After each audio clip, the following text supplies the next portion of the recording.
Good morning students. आज हम +2 कक्षा का इतिहास का फर्स्ट लेसन हड़प्पा सभ्यता का सेकंड लेक्चर स्टार्ट करते हैं। फर्स्ट लेक्चर में हमने मोहनजोदड़ो नगर के बारे में पढ़ा, उसकी विशेषताओं के बारे में पढ़ा कि किस प्रकार से वो एक नियोजित नगर था।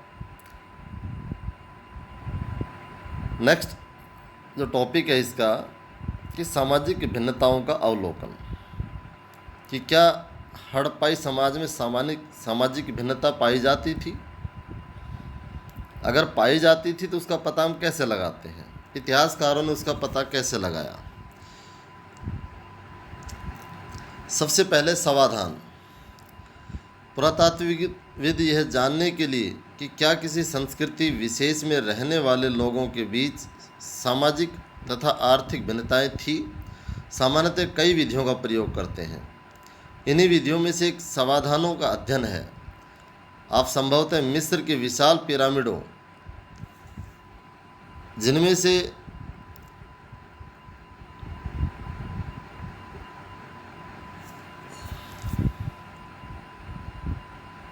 कुछ हड़प्पा सभ्यता के समकालीन थे से परिचित हैं। इनमें से कई पिरामिड राजकीय समाधानों से संबंधित थे, जहां बहुत बड़ी मात्रा में धन संपत्ति दफनाई गई थी। हड़प्पा स्थलों में मिले समाधानों में आमतौर पर मृतकों को गर्तों में दफनाया गया था। कभी कभी समाधान गर्त को बनावट एक दूसरे से भिन्न होती थी। कुछ जगहों पर गर्त की सतहों पर ईंटों की चिनाई की गई थी। क्या ये विविधताएं सामाजिक भिन्नताओं की ओर संकेत करती है? ये कहना कठिन है। कुछ कब्रों में मृदभांड अर्थात मिट्टी के बर्तन तथा आभूषण मिले हैं। क्या मिले हैं? कुछ कब्रों में मृदभांड तथा आभूषण, जो संभवतः एक ऐसी मान्यता की ओर संकेत करते हैं जिसके अनुसार इन वस्तुओं का मृत्यु के बाद प्रयोग किया जा सकता था। पुरुषों और महिलाओं दोनों के समाधानों से आभूषण मिले हैं। 1980 के दशक के मध्य में हड़प्पा के कब्रिस्तान में हुए उत्खननों में से एक पुरुष की खोपड़ी के समीप शंख के 3 छल्लों, जैस्पर, एक प्रकार का उपरत्न के मनके तथा सैकड़ों की संख्या में सूक्ष्म मनकों से बना एक आभूषण मिला था। कहीं कहीं पर मृतकों को तांबे के दर्पणों के साथ दफनाया गया था, परंतु कुल मिलाकर ऐसा लगता है कि हड़प्पा सभ्यता के निवासियों का मृतकों के साथ बहुमूल्य वस्तुएं दफनाने में विश्वास नहीं था।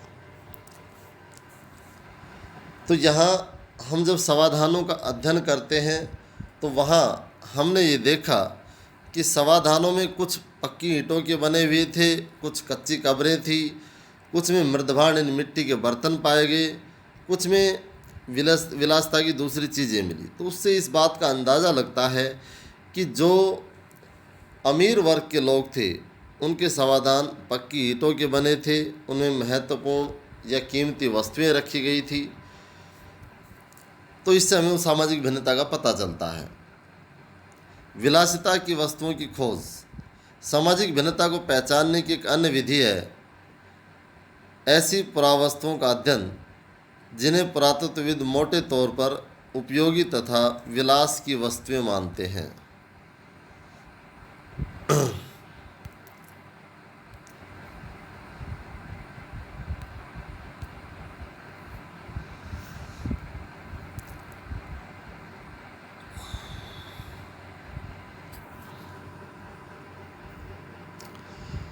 अब यहाँ पर देखिए, जैसे मृदभांड दिखाया गया है,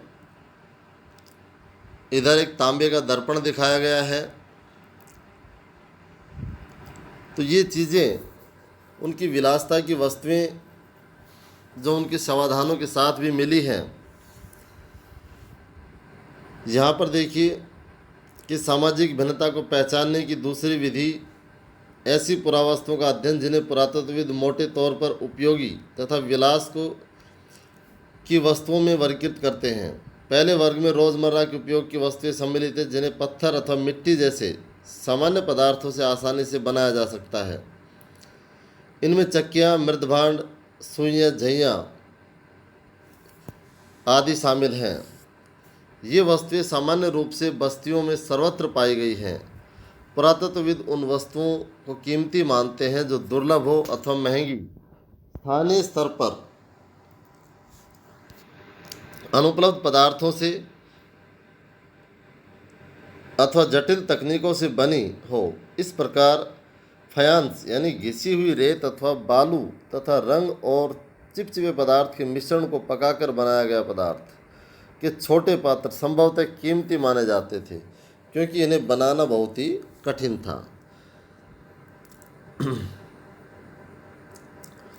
स्थिति तब और भी जटिल हो जाती है जब हमें रोज़मर्रा के प्रयोग की वस्तुएं जैसे तकलियाँ जो फायांस जैसे दुर्लभ पदार्थों से बनी मिलती हैं। क्या हम इनका वर्गीकरण उपयोगी या फिर विलास की वस्तुओं के रूप में करें? यदि हम ऐसी पुरावस्तुओं के वितरण का अध्ययन करें तो हम पाते हैं कि महंगे पदार्थों से बनी दुर्लभ वस्तुएं सामान्यतः मोहनजोदड़ो और हड़प्पा जैसी बड़ी बस्तियों में केंद्रित हैं और छोटी बस्तियों में विरले ही मिलते हैं। उदाहरण के लिए फायांस से बने लघु पात्र जो संभवतः सुगंधित द्रव्यों के पात्रों के रूप में प्रयुक्त होते थे, अधिकांशतः मोहनजोदड़ो और हड़प्पा से मिले हैं, और कालीबंगन जैसी छोटी बस्तियों में बिल्कुल नहीं। सोना भी दुर्लभ तथा संभवतः आज की तरह कीमती था। हड़प्पा स्थलों से मिले सभी स्वर्ण आभूषण संचय से प्राप्त हुए हैं। तो यहाँ पर ये दो चीज़ें हैं, समाधान और विलासिता की वस्तुएं, जो सामाजिक भिन्नता के बारे में हमें बताती है। इसके बाद नेक्स्ट जो क्वेश्चन है वो शिल्प उत्पादन के विषय में जानकारी है कि हड़प्पा सभ्यता में शिल्प का उत्पादन होता था, कैसे होता था। यहाँ देखिए,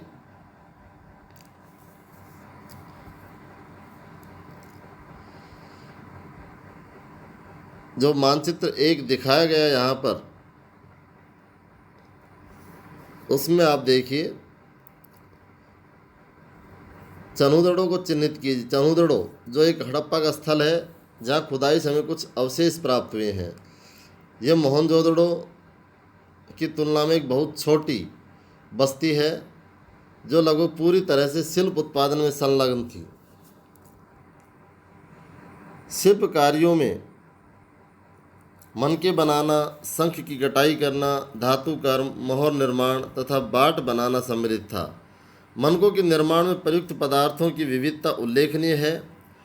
कार्निलियन सुंदर लाल रंग का, जैस्पर, सफ्टिक, क्वार्ट्ज तथा सेलखड़ी जैसे पत्थर, तांबा, कांसा तथा सोने जैसी धातुएं तथा शंख, फायांस और पकी मिट्टी सभी का प्रयोग मनके बनाने में होता था। तो कौन कौन सी जो वस्तुएं थी जिनका प्रयोग हम मनके बनाने में करते थे? जो मुख्य रूप से कार्निलियन जो लाल रंग होता था, जैस्पर, सफ्टिक, क्वार्ट्ज, सेलखड़ी जैसे पत्थर होते थे, तांबा, कांसा और सोने जैसी धातुएं तथा शंख, फायांस और पक्की मिट्टी सभी का प्रयोग हम मनके बनाने में करते थे। कुछ मनके दो या उससे अधिक पत्थरों को आपस में जोड़कर बनाए जाते थे और कुछ सोने